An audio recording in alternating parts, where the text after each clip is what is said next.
Quero falar agora sobre Flamengo e Palmeiras, que são de longe os clubes que mais gastam com o futebol.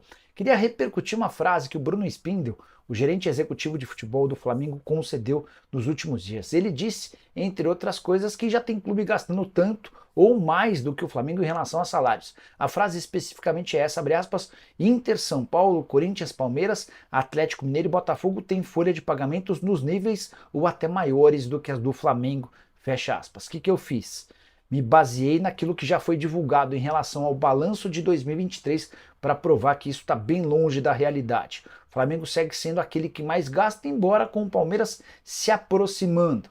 De acordo com o balanço já divulgado pelo Flamengo referente ao ano passado, o Flamengo gastou com o seu departamento de futebol 849 milhões de reais no ano passado. Palmeiras gastou com o seu departamento de futebol 697 milhões. Já em relação a salários, os custos do Flamengo giraram na casa dos 463 milhões de reais, os do Palmeiras 404 milhões. Se a gente dividir por 13 e colocar um percentual das férias, dá para dizer que a folha do Flamengo se aproximou no ano passado de 35 milhões de reais por mês. A do Palmeiras ficou na casa dos 30 milhões de reais mensais. Flamengo e o Palmeiras aumentaram suas folhas em relação a 2022, mas o Palmeiras aumentou mais do que o Flamengo. O rubro-negro tinha uma folha de 33 milhões, saltou para 35. A folha do Palmeiras, que era de 26 milhões e 300 mil, foi para 30 milhões de reais. No ano de 2022, as folhas após Palmeiras e Flamengo, ou Flamengo e Palmeiras, eram do Corinthians, 25 milhões e meio de reais, do Atlético Mineiro, 18 milhões e 800 mil e do São Paulo, 17 milhões e meio de reais. Importante contar que nem Corinthians, nem Atlético, nem São Paulo divulgaram todos os detalhes da folha de 2023, ou melhor, do balanço de 2023, para que a gente possa incluir também o custo de salário desses times no ano passado. Deixa eu falar sobre 27 milhões nos cofres do Flamengo, porque duas negociações que está prestes a acontecer, que pode trazer essa grana para os cofres do Mengão. A primeira negociação é a negociação do Hugo Moura com o Vasco. O Vasco está comprando o Hugo Moura do Atlético Paranaense por 2 milhões de euros, mais ou menos 10 milhões de reais. O Flamengo tem 50% do passe do jogador. E com esses 50% do passe do jogador, pode entrar aí pelo menos uns 5 milhões de reais nos cofres do Mengão. Outra situação é a negociação do Paquetá, que deve sair do West Ham e ir para o Manchester City, a pedido inclusive do técnico Pep Guardiola.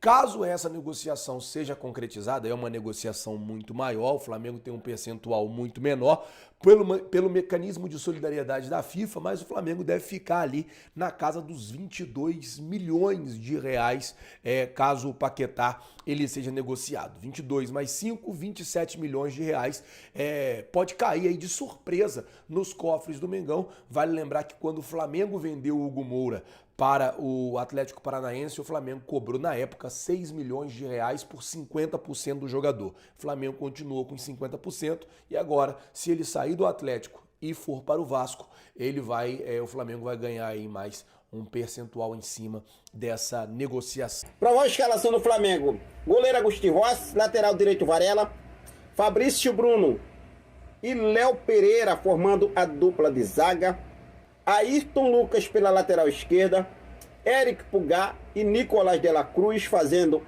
a meiuca, primeiro e segundo volante ali no meio de campo.